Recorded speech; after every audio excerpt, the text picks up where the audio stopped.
नमस्कार, बहुत स्वागत है आप सभी का। आप देख रहे हैं न्यूज 18 राजस्थान और आपके साथ मैं हूं प्रियंका राय। लंपी तेजी से पैर पसार रहा है। हाल यह है कि प्रदेश के 33 जिलों में से 29 जिलों में लंपी का संक्रमण फैल चुका है और 23,000 से ज्यादा पशुओं की मौत हो चुकी है।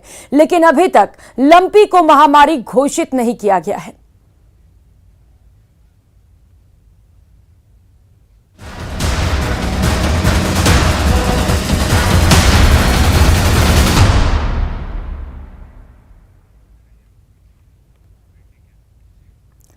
तो प्रदेश में लंपी का कहर लगातार बढ़ता जा रहा है। 33 में से 29 जिलों में लंपी वायरस का संक्रमण फैल चुका है, जिसके चलते लगातार गायों की मौत हो रही है। लेकिन बड़ा सवाल यही खड़ा होता है कि अब तक इस वायरस को, इस बीमारी को आखिर महामारी क्यों नहीं घोषित किया जा रहा, क्योंकि बड़े पैमाने पर गायों की मौत हो रही है, बड़े पैमाने पर गायों में इसका संक्रमण फैल रहा है। लेकिन बावजूद इसके प्रशासन इसे लेकर अलर्ट नहीं है। जब भी हम ग्राउंड रिपोर्ट जानने पहुंचते हैं तो वहां से यही खबर निकलकर सामने आती है कि यहां पर प्रशासन की ओर से कोई भी सुविधा नहीं दी गई, कोई भी दवाइयां उपलब्ध नहीं कराई जा रही हैं, कोई भी जागरूकता कार्यक्रम नहीं किया जा रहा है। तो ऐसे में सवाल यही है कि इस वायरस पर रोक कैसे लग पाएगा।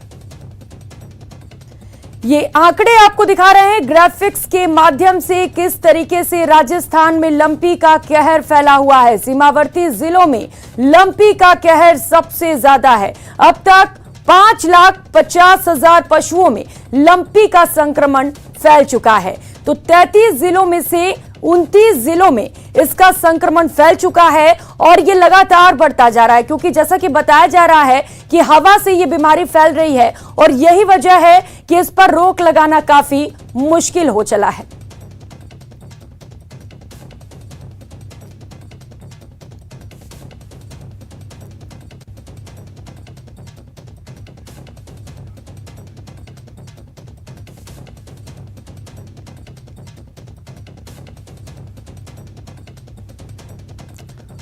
और चलिए लंपी को लेकर ग्राउंड स्थिति एक बार फिर से जानते हैं कि जमीनी हकीकत क्या है। हालांकि प्रशासन और सरकार तो तमाम दावे कर रही है, लेकिन हमारे सहयोगी इस वक्त ग्राउंड जीरो पर मौजूद हैं, जो जमीनी हकीकत से हमें रूबरू कराने वाले हैं। श्याम चौधरी सहयोगी पाली से हमारे साथ जुड़ चुके हैं, संदीप हुड्डा संवाददाता सीकर से और मनोज शर्मा इस वक्त हमारे साथ चूरू से हमारे सहयोगी जुड़ चुके हैं। और सबसे पहले श्याम, आप ही के पास आते हुए, हम लगातार देख रहे हैं कि लंपी का प्रकोप बढ़ता जा रहा है। पाली से जरा बताइएगा ग्राउंड रिपोर्ट आंकड़ों के साथ क्या कुछ स्थिति है वहां पर।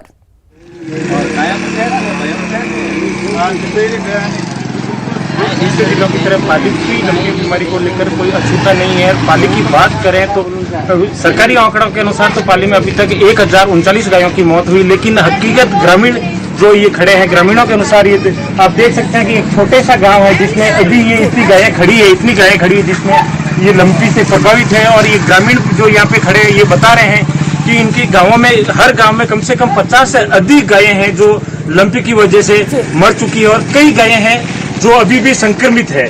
हम इनसे ही जानते हैं कि किस प्रकार से ये प्रभावित और गांवों में क्या इलाज चल रहा है इनको लेकर। सरकार और प्रशासन की तरफ से इस लंपी रोग में कोई इलाज और सहायता नहीं है। रोजाना की प्रत्येक गांव ढाणी में खूब सारी गायें मर रही है और वो गायें गौ माता ऐसे ही रोडों पे पड़ी है, कहीं ऐसे बबूलों के बीच में पड़ी है, खुले स्थानों में पड़ी है और दूसरी गौ माता उसको चाट रही है, भैंसे चाट रही है और रोग उनमें बढ़ रहा है। प्रशासन की ओर से किसी प्रकार की मदद मिली है क्या? कोई मदद नहीं। हमारे गांव में लमसम हर दिन पर दिन के लिए 20 और 40 गाय मर चुकी है। आप किस प्रकार से इलाज करते हैं जब ये लंपी बीमारी से संक्रमित हुई है? नीम के पत्तों से इलाज करते हैं। प्रशासन की तरफ से कोई सुविधा नहीं है। कितनी गायों की मौत हो गई? कम से कम 100-150 गाय इधर मौत हो गई है। तो अब जो गायें उनकी मौत हुई है उसके बाद दूसरी गायों को बचाने के लिए आपकी ओर से क्या प्रयास किया जा रहे हैं? भाई नीम के पत्ते का धुआं और वो खिचड़ी वगैरह पानी छिड़कते हैं और नॉर्मली कोई टैबलेट देते हैं, जो बुखार में पैरासीटामोल वगैरह लेते हैं वही देते हैं। प्रशासन की ओर से किसी प्रकार का सहयोग या मिला है क्या? कोई तरह का सहयोग नहीं है। और संदीप हुड्डा से सहयोगी भी हमारे साथ लगातार जुड़े हुए हैं। संदीप, सीकर में क्या कुछ तस्वीरें, क्या वहां पर भी इसी तरीके से गायों में संक्रमण फैल रहा है और प्रशासन की ओर से क्या कुछ कार्रवाइयां की जा रही है वहां पर, बताइएगा जरा।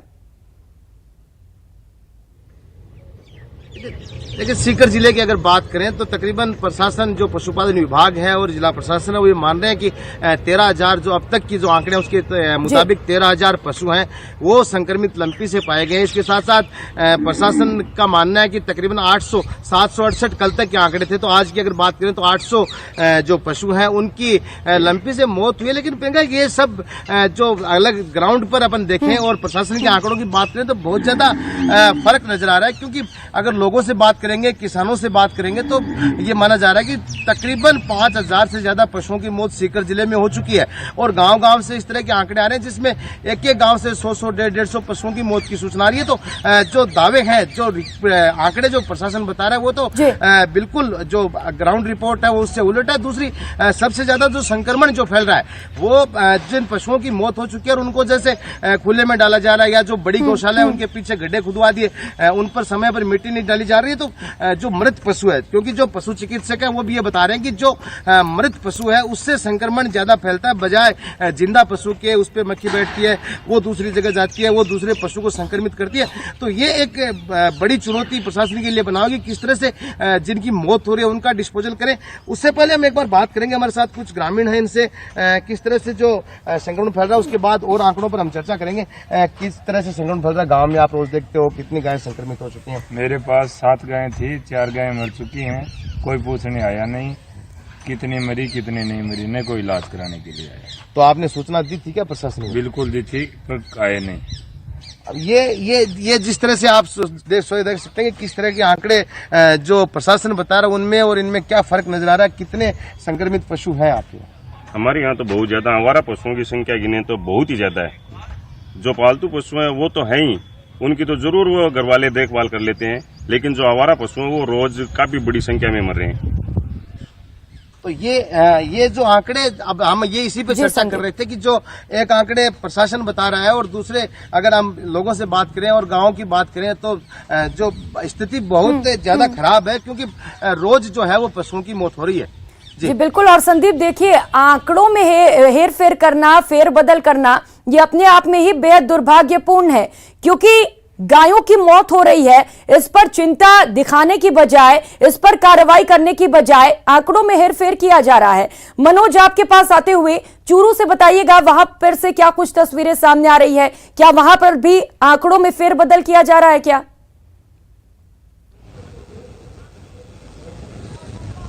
जी बिल्कुल, मैं बताना चाहूंगा कि जो चूरू जिला है यहाँ पे भी जो लंपी डिजीज है उससे हालात है वो काफी भयावह है, लेकिन जो प्रशासनिक आंकड़े हैं, जो जिले के आंकड़े हैं वो काफी कम बताए जा रहे हैं। सीधे तौर पर अगर कहा जाए तो आंकड़ों में कहीं ना कहीं हेर फेर है वो यहाँ भी किया जा रहा है। सबसे बड़ी बात, जैसा कि लोगों से भी हमने चर्चा की थी, तो सामने यह है कि इसको महामारी घोषित न किया जाए या न करना पड़े, इसको लेकर और इस तरह से आंकड़े हैं उनको छुपाया जा रहा है। जो सरकारी आंकड़े हैं वो ये बताते हैं कि पूरे चूरू जिले के अंदर जो संक्रमित मवेशी हैं उनकी संख्या 42,342 है और रिकवर अब तक 8,596 हुए हैं और जो मौत हुई है पशुओं की वो 1,803 ही बताई जा रही है। महज 1,803 जो आंकड़े हैं पूरे चूरू जिले के, ये काफी कम आंकड़ा बताया जा रहा है, जबकि ये जो बीमारी है, जैसा कि प्रशासन खुद दावे कर रहा है कि जो 225 गौशालाएं हैं वहां तक ही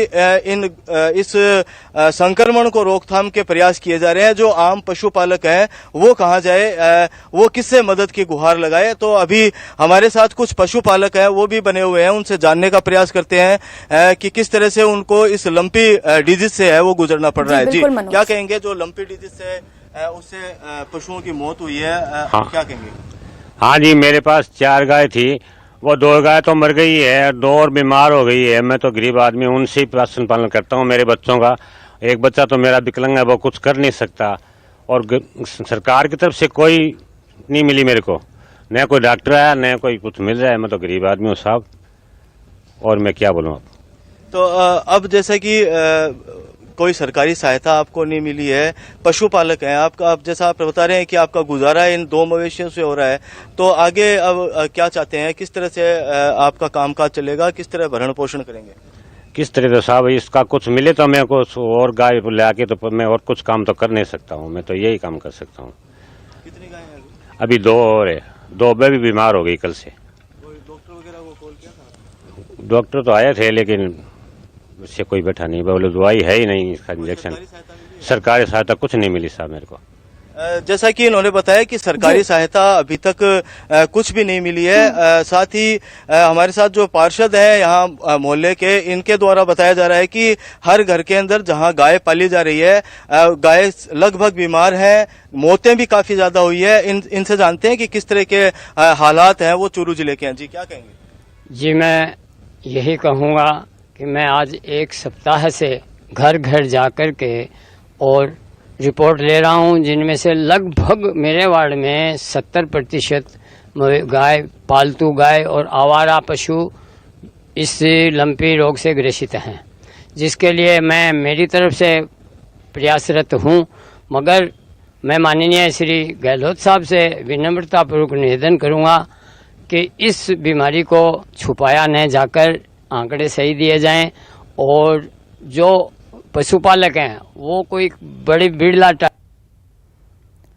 बिल्कुल। और मनोज देखिए, दिक्कत यही आ जाती है कि प्रशासन तमाम दावे करता है कि जरूरत पे मदद की जा रही है, गायों को इलाज के लिए पैसा मुहैया कराया जा रहा है, इलाज दिया जा रहा है, लेकिन जब हम जमीनी हकीकत जानने पहुंचते हैं तो ना ही बीमार गायों को इलाज दिया जा रहा है और ना ही उनके मरने के बाद किसी को भी मुआवजा। महेंद्र विश्नोई इस वक्त नागौर से सहयोगी हमारे साथ जुड़ चुके हैं। महेंद्र, बताइए जरा नागौर में क्या कुछ स्थिति है लंपी वायरस को लेकर?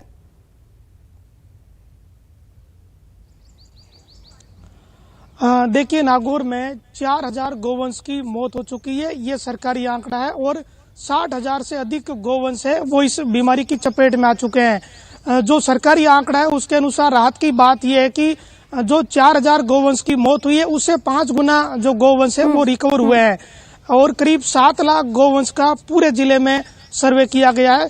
सबसे अधिक परेशानी उन पशुपालकों के है जिनका पूरा जीवन यापन 2 या 3 गायों के भरोसे था और उनमें से 2 गायों की मौत हो चुकी है या फिर गायें बीमार है।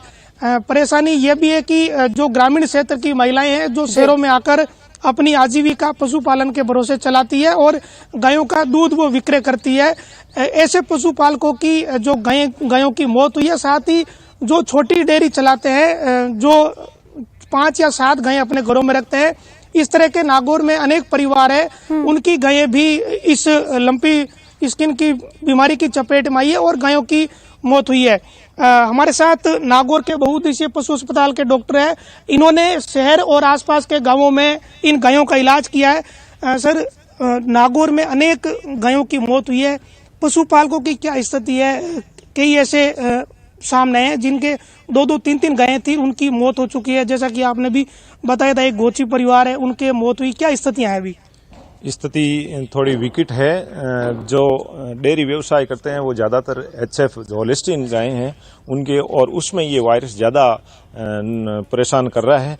अभी मानसून के मौसम में पहले जून के महीने में तो ये इतना सीरियस इन्फेक्शन नहीं कर रहा था, परंतु इस समय बारिश के मौसम में बहुत ज़्यादा पशुओं में सीरियसनेस हुई और हमने प्रयास भी काफ़ी किए, रिकवर भी काफ़ी हुए हैं, परंतु जिनमें सेकेंडरी इन्फेक्शन ज़्यादा हो रहा है वो गायें कम बच रही है और हमारे पशुपालन विभाग की टीम है पूरी मुस्तैदी से काम कर रही है।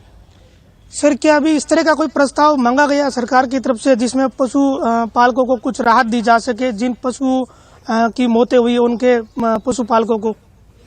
कुछ सरकार द्वारा जो भी जो उपचार के लिए टीम बना करके और कंट्रोल रूम बना करके और दवाइयों की व्यवस्था की गई वो की जा रही है, और इसके अलावा सरकार द्वारा जो भी डेली सूचना मांगी जाती है वो हम जो है अच्छी तरह से पूरे नोडल क्षेत्र की तैयार करके भिजवाते हैं। आगे सरकार के स्तर पर तय करना है कि क्या जो है इनको किया जाए। बाकी अभी सर दवाओं की क्या स्थिति है? आप लोग भामाशाहों की मदद ले रहे हैं क्योंकि दवाओं का भी कमी है, यहाँ स्थानीय भामाशाह भी मदद कर रहे हैं, क्या स्थिति है दवाओं के स्टॉक की? भामाशाह शुरू से ही जो है ये समझिए आप, जब से ये आउटब्रेक हुआ है अपना 25 जुलाई के बाद में ज़्यादा आउटब्रेक हुआ है। उसके बाद बामासा नागौर के बामासाओं की बहुउद्देशीय पशु चिकित्सालय में लगातार मदद मिल रही है और सरकारी स्तर पर भी अब जो दवाइयों की खरीद की गई है तो काफ़ी दवाएं उपलब्ध हो सकेगी। यहाँ एक महत्वपूर्ण बात यह भी है कि जब से बीमारी ये आई है तब से दवाओं का जो संकट बना हुआ है उसमें स्थानीय डॉक्टरों ने बामासाओं की मदद ली है ताकि गायों का इलाज किया जा सके। बामासाओं ने यहाँ सहयोग भी किया है। नागौर का जो बहुउद्देशीय पशु अस्पताल है उसमें नाथुराम बिरदा चैरिटेबल ट्रस्ट है, वहाँ के पदाधिकारियों ने 1 लाख रुपए की दवाएं दी थी। इसके अलावा जो नागौर की अनेक गौशाला है उनमें लगातार बामासा जाकर दवाएं भेंट कर रहे हैं ताकि जो गौशाला में पशु है जो पहले से ही कमजोर है और वो इस बीमारी की चपेट में आ गए। महेंद्र, और अगर ऐसा हो रहा है तो बहुत अच्छा है और जरूरत है कि हर जगह ऐसी पहल की शुरुआत की जाए जिससे कि गौवंशों को बचाया जा सके। श्याम, क्या पाली में सुविधाएं मिल पा रही हैं? जो गाय ग्रसित हो रही हैं उन्हें क्या इलाज मिल पा रहा है?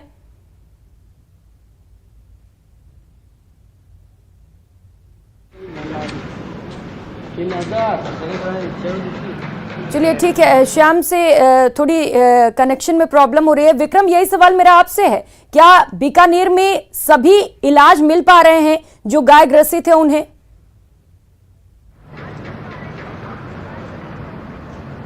जी देखिए, बिल्कुल बीकानेर की अगर बात करें तो बीकानेर में भी जो है वो हालात प्रदेश के अन्य जिलों के जैसे ही हैं और इलाज की जो बात है तो इलाज जरूर सरकार की तरफ से ये दावे किए जा रहे हैं कि इलाज मिल रहा है, लेकिन धरातल पर अगर बात करें तो इलाज जिस तरीके का मिलना चाहिए अभी तक नहीं मिल पा रहा है। कुछ लोग हैं, कुछ पशुपालक भी हमारे साथ बात करते हैं, उन्हीं से जानते हैं। जी बताइए, किस तरह का इलाज अभी मिल रहा है, क्या मानते हैं आप? अभी जैसे स्थिति जो है बीकानेर में 70% गायें जो है ग्रसित हो चुकी है लंपी से, और उसके बाद 70% से 40% जो गोवंश है वो मर रहा है और सरकार की तरफ से मेडिसिन मिल रही है, लेकिन उनके लिए उनको हॉस्पिटल गोपालकों को ले जाना पड़ रहा है। और जो गलियों में निराश्रित गोवंश है उसके लिए भी सरकार की जो है मेडिकल टीम वो आ रही है, लेकिन प्रॉपर काम नहीं हो पा रहा धरातल पर। आपको क्या लगता है कि क्या मिल रही है मेडिसिन या नहीं? जिस हिसाब से रिजल्ट आना चाहिए उस हिसाब से रिजल्ट नहीं आ रहा है। गौवंश सड़कों पे मार्केट में ऐसे ही घूम रही है और इतना बड़ा खतरा है कि गौवंश के कारण मानव को भी वो चीज हो सकती है, इंसान को भी वो चीज हो सकती है। सरकार सही ढंग से उसके ऊपर प्रॉपर काम नहीं कर पा रही है। क्या लग रहा है आपको, कितनी मौतें हो गई अभी तक? लगभग ये देखने को मिला है कि हर दिन 2-4 गोवंश मर रहे हैं और इसकी उठाने की पूरी व्यवस्था नहीं है। उठाने के लिए अगर फोन भी करते हैं तो उठाने वाले अपनी जो रकम है वो दुगनी बता रहे हैं, तिगुनी बता रहे हैं। यहाँ तक एक पशुवंश, मर्द पशुवंश उठाने के लिए 3-3 हज़ार रुपये तक लिए जा रहे हैं। और यहाँ इसके अलावा गोवंश के लिए जो दवाई भी है, दवाई का किट है, वो भी ब्लैक में मिल रहा है। जो अभी लेकर आए हैं 350-400 रुपये तक ब्लैक में मिल रहा है। पर मजबूरी ये है कि गोवंश बचाने के लिए हमें एक किट अभी बाजार से मंगाना पड़ा जो ब्लैक के अंदर दिया गया है। और उसके अलावा अभी भी वर्तमान में गोवंश की हालत बहुत ही चिंताजनक है। हर गली के अंदर देखा जाता है तो 5-7 पशु मिलते जाएंगे जो इससे लिम्पी से पीड़ित हैं। सरकार इस पर ध्यान दे रही है, लेकिन सरकार को और अधिक ध्यान देने की जरूरत है। गो हमारी माता है, इसको बचाने के लिए सभी संस्था, जो सेवा संस्था है, उनको भी आगे आना चाहिए। हम सभी भारतीयों को, सभी भारतवर्ष राष्ट्रवासियों को ये लगना चाहिए कि गौ हमारी माता है और इसको बचाने के लिए जो प्रयत्न करने चाहिए जी जान से करने चाहिए। बिल्कुल महामारी है और देखिए वायरल डिजीज है, क्योंकि इतनी जल्दी दवा भी संभव नहीं हो पाती है। तो आप क्या मानते हैं कि सरकार अपने स्तर पर प्रयास कर रही है, लेकिन कहीं ना कहीं धरातल पर जो स्थितियां हैं वो कुछ अलग नजर आ रही है, क्या कहना चाहेंगे? गाय बहुत ज़्यादा ग्रस्त हो रही है, मोहल्ले में बहुत ज़्यादा मर रही है। उसके कारण से मोहल्ले के अंदर जब हम लोग रहते हैं, हो सकता है उसका असर मनुष्य पर भी आ जाए। तो देखिए, कहीं ना कहीं जो लोग हैं उनमें जो है वो इस रोग को लेकर जो है वो तरह तरह की बातें भी निकल कर आ रही है। हालांकि सरकारी आंकड़ों की अगर बात करें तो सरकारी आंकड़ों में बीकानेर जिले की अगर बात करें तो 1900 गायों की अभी तक मौत हो चुकी है। वहीं 53,000 से अधिक जो गायें हैं वो संक्रमित हो चुकी है।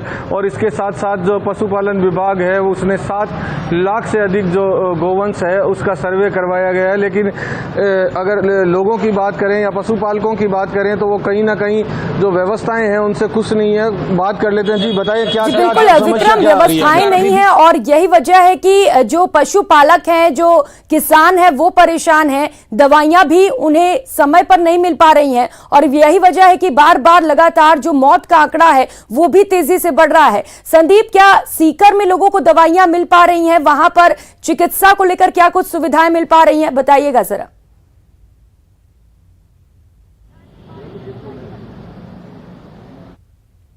जो चिकित्सा पशुपालन स्वास्थ्य की जो टीम है वो लगातार जो लगे हुए हैं और जो दवाइयां तो लोगों तक भिजवा रहे हैं। लेकिन एक और नया मामला सीकर में सामने है जिसको लेकर के आज जिला कलेक्टर ने एडवाइजरी जारी करी है कि कुछ जगह जो पशुओं के इलाज के लिए भी जो झोला छाप या इस तरह के लोग पनप रहे हैं, जो अपने स्तर पर जो पशुपालक है उनको बेवकूफ बना करके और जो नई तरह की वैक्सीन का लगाने का दावा कर रहे हैं और ये इस तरह के मामले सामने आए जिले के अंदर। और उसके बाद आज जिला कलेक्टर ने आदेश जारी किया कि अगर इस तरह का कोई मामला सामने आता है तो उसको लेकर तुरंत है वो सूचना दें और बताएं, जिससे कि ऐसे लोगों पर कार्रवाई कर सके। तो एक तरफ इलाज तो जो पशुपालन विभाग की टीम है, जो चिकित्सक हैं, गांव-गांव में घूम करके जो वैक्सीन लगाने का काम है वो कर रहे हैं, लेकिन दूसरी तरफ ऐसे लोग हैं वो भी जो है वो पशुपालकों के लिए बड़ी परेशानी का सबब बन गए कि आखिर विश्वास करें तो किस पर करें। जी बिल्कुल संदीप, विश्वास करें तो किस पर करें, क्योंकि सरकार की ओर से भी मदद नहीं पहुंच पा रहा है, दवाइयां नहीं उपलब्ध हैं। आखिर जाए तो जाए कहां? मनोज, कितना नुकसान हुआ है वहां पर किसानों को? चलिए श्याम से ज्यादा जानकारी लेंगे। श्याम बताइए, पाली में कितना नुकसान हुआ है किसानों को? कितनी गायों की मौत हुई है और क्या अभी सरकार से कोई उम्मीद है कि मुआवजा मिलेगा उन्हें? जी, पशुपालन विभाग की माने तो पशुपालन विभाग ने 5,50,000 गायों का सर्वे किया है, जिसमें 32,292 गायें हैं जो संक्रमित पाई गई। लेकिन हालांकि जो जमीनी आंकड़ा है वो बिल्कुल अलग है। आप खुद देख सकते हैं कि पाली जिले में गायों की ये हालत है कि एक गांव में करीबन 100 से 50 से 100 गायें हैं जिनकी मौत हो चुकी है और लोगों को कोई किसी प्रकार की सहयोग नहीं मिल रहा है। श्याम, आपके आसपास लोग मौजूद नजर आ रहे हैं, जरा उनसे बातचीत करिए और ये जानने की कोशिश करिए क्या अभी उन्हें उम्मीद है कि सरकार की ओर से कोई मदद पहुंचेगी उनके पास?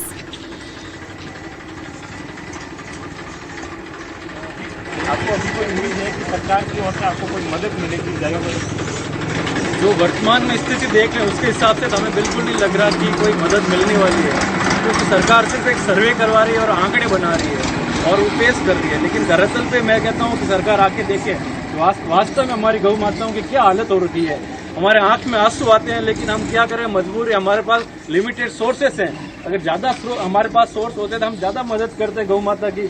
हम जितना हम प्रयास कर रहे हैं, जो संक्रमित गौ माता है उसको अलग कर रहे हैं और जो उनको हम ट्रीटमेंट अपने लेवल तक कर रहे हैं और जितनी हो सके हम किसान भाइयों और पशुपालकों को मदद कर रहे हैं। आपके गाँव में कितनी गायों? हमारे गांव में करीब 150 गाय तो बढ़ चुकी है और 1000-2000 गाय बीमार है। 2000 तो नेट बीमार चल रही है अभी आज की तारीख। प्रशासन की ओर से किसी प्रकार की कुछ मदद भी नहीं, प्रशासन तो कोई आ नहीं रहा है कि हमने टीम भेज दी, गाय बहुत बीमार है तो कोई टीम नहीं भेज रहे, वो कि हमने भेज दी, कोई ट्रीटमेंट नहीं है।